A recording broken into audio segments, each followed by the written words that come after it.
नमस्कार. मी आज एकदम सोपी अशी खुसखुशीत शंकरपाळी बनवणार आहे. त्यासाठी मी इथं 1 वाटी साखर घेतली, 1 वाटी दूध घेतले आणि 1 वाटी हे वितळवून घेतलेलं तूप आहे. अगोदर आपल्याला साखर आणि दूध एकत्र करून या दुधामध्ये आपल्याला साखर विरघळून घ्यायची.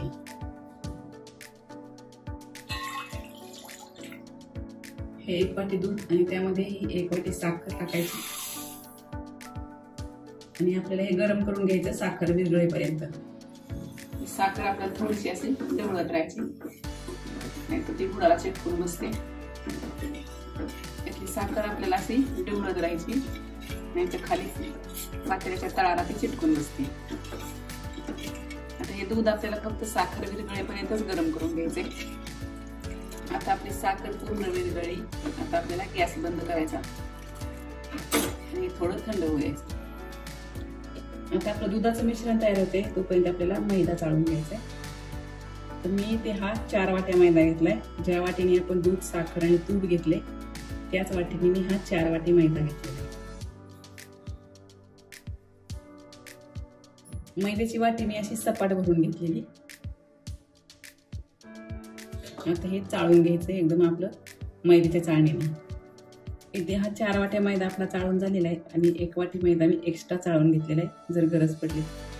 आता हे दूध आणि साखरेचं मिश्रण आपलं थंड झालेले. आता यामध्ये आपल्याला 1 वाटी तूप घालून घ्यायचं. अगोदरच घातलं तर दूध फाटण्याची शक्यता असते, म्हणून हे थंड झाल्यानंतरच आपल्याला यामध्ये तूप ओतायचं आणि मिश्रण चांगलं आपल्याला एकजीव करून घ्यायचं.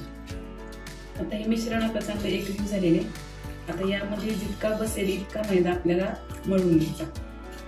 साधारण 4 ते 5 वाटी मैदा बसतो. मी इथे हा 4 वाटी मैदा चाळून घेतलेला आहे. अगोदर आपण एवढा मळून घेऊ, गरज पडली तर थोडासा आणखी वापरता येतो.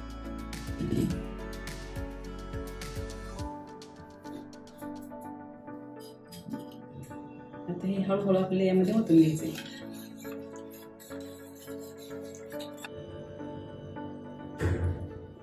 आता हे उरलेलं मिश्रण आपल्याला ओतून घ्यायचं. आता हे थोडंसं पातळ वाटते. आता यामध्ये आणखी थोडा मैदा टाकून घ्यायचा.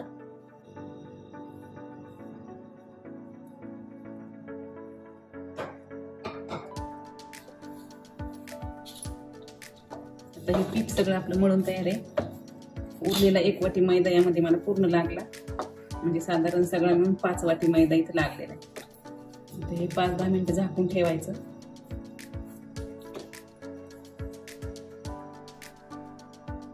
4-5 मिनिटं झाली. आता आपल्याला याच्या शंकरपाळ्या टाकून घ्यायच्या. जास्त वेळ हे अजिबात भिजू नाही द्यायचं, कारण आपण तूप घातलेलं असतं. ते तूप शिजल्यामुळे लाटायला पुन्हा लवकर लाटल्या जात नाही. आपल्याला चपाती एवढा उंडा तोडून घ्यायचा.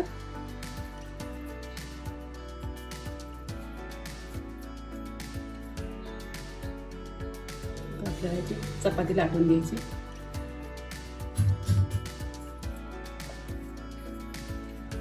थोडंसं कडेने असं थोडं दाबून घ्यायचं आणि पुन्हा लाटून घ्यायचं.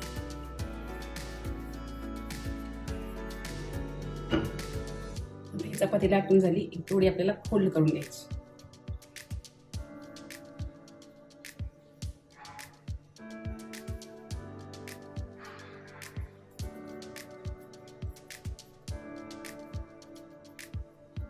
फोल्ड केल्यामुळे शंकरपाळीला जास्त पदर सुटतात.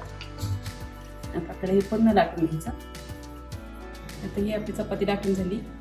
हे आपल्याला कडेने कट करून घ्यायचं.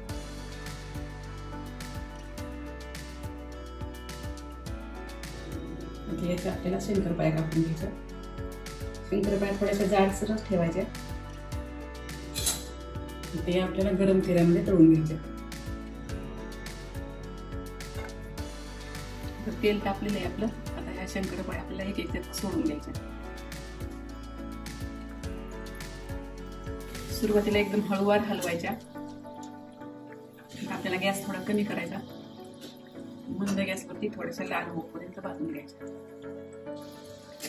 छान लालसर कलर आलेला आहे आपल्याला. हे पहा, मस्त असा लालसर कलर आलेला आहे.